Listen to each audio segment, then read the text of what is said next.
Hello everyone, welcome to my channel. Please subscribe and keep watching more details. General Hospital spoilers. Prison and Sam's death change, Alexis digs deep into her dark side. General Hospital, GH, spoilers suggest that Alexis Davis, Nancy Lee Gran, has dug herself into quite a hole. A rushed decision to throw the gun she found in Christina Corinthos Davis's, Kate Mancy, purse over a bridge has bitten her in the butt, and now she's paying for it. Still, from the sounds of it, things will get a whole lot worse for this character before they get better.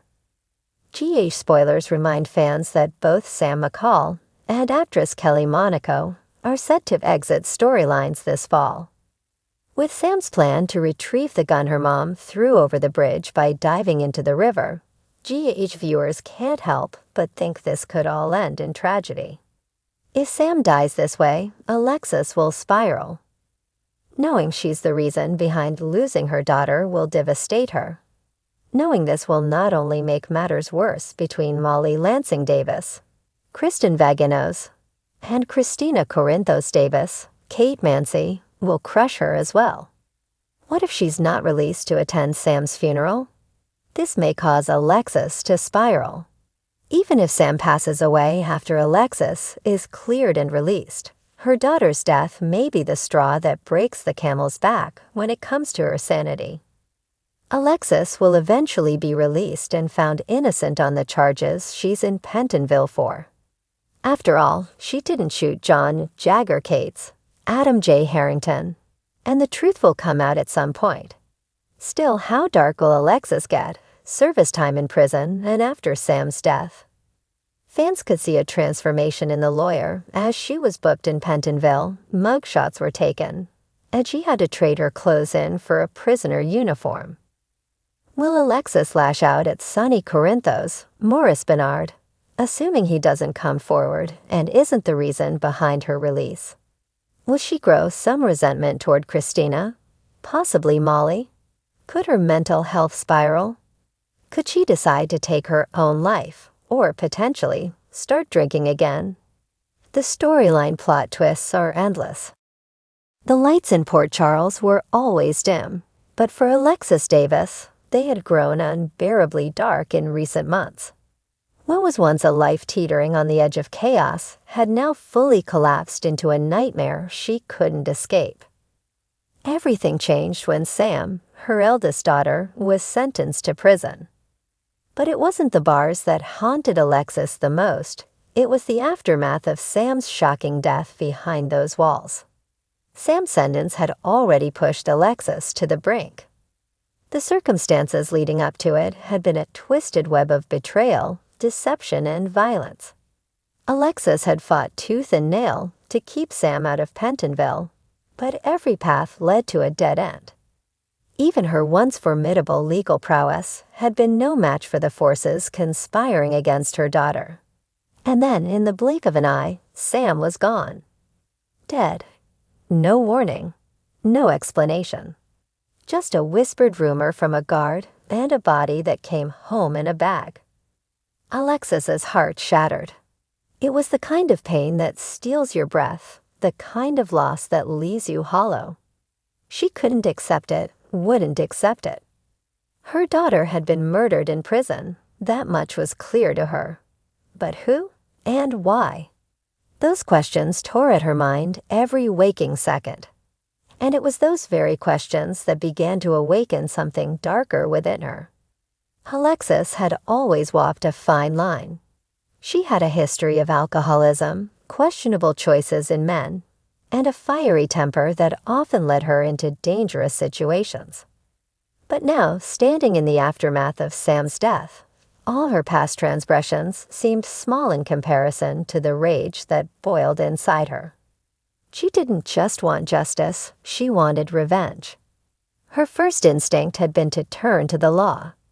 She tried. She called every favor, every connection she had left in the legal world, but it became increasingly clear that someone powerful was covering up Sam's murder. Someone inside Pentonville had made sure her daughter didn't make it out alive, and they weren't going to let Alexis dig too deep. That was when Alexis made the decision.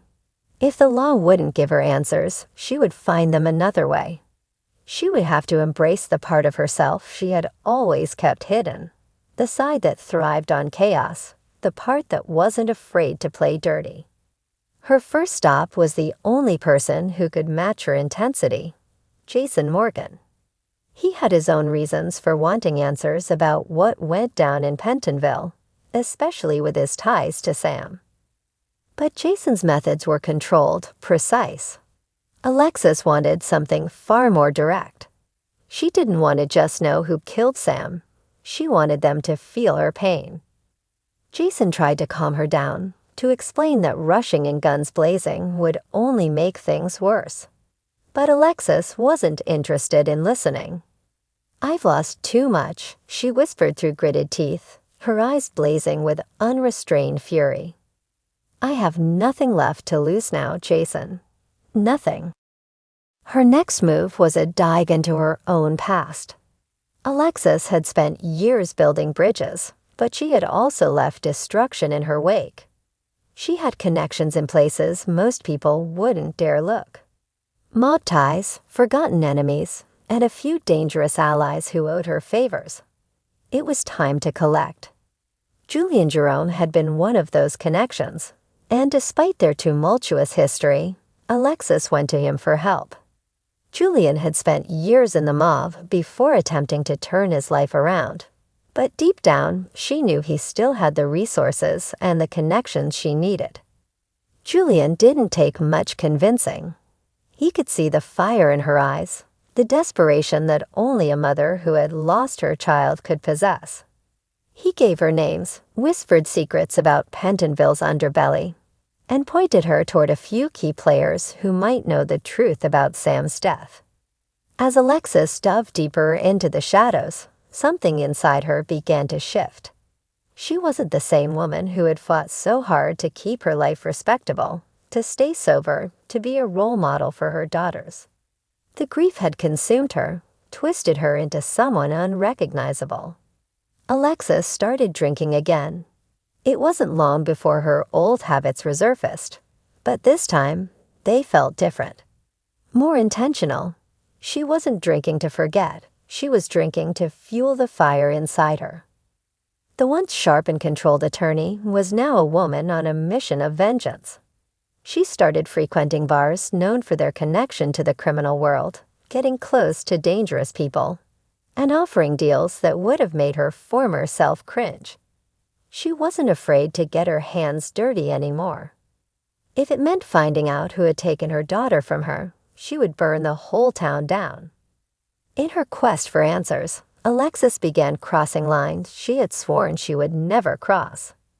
She leaned on Sonny Corinthos for information, manipulating him into digging into his own prison contacts. She even confronted Cyrus Renault, the notorious drug lord who had long been a thorn in the side of the Corinthos family. Everyone knew Renault had his hands deep in Pentonville's criminal operations, but he wasn't forthcoming with information. Still, Alexis wasn't about to back down. "I know you had something to do with it," Alexis hissed, standing toe-to-toe with Renault in a dimly lit warehouse. Her voice was low, dangerous, a far cry from the calm, measured tone she had once used in courtrooms. "And if you don't tell me who killed my daughter, I'll make sure you regret it." Renault smirked, amused by her audacity. "You're not the woman I remember, Alexis," he said. "You've changed." She had, and she didn't care. As the days wore on, Alexis found herself slipping further and further into the abyss. The line between justice and revenge blurred, and soon she didn't even recognize the person staring back at her in the mirror. Sam's death had changed her in ways she hadn't anticipated, pulling her deep into a world she had once fought to escape. But there was no turning back now. Alexis had become a woman driven by darkness, and the only thing that mattered was finding those responsible for her daughter's death and making them pay.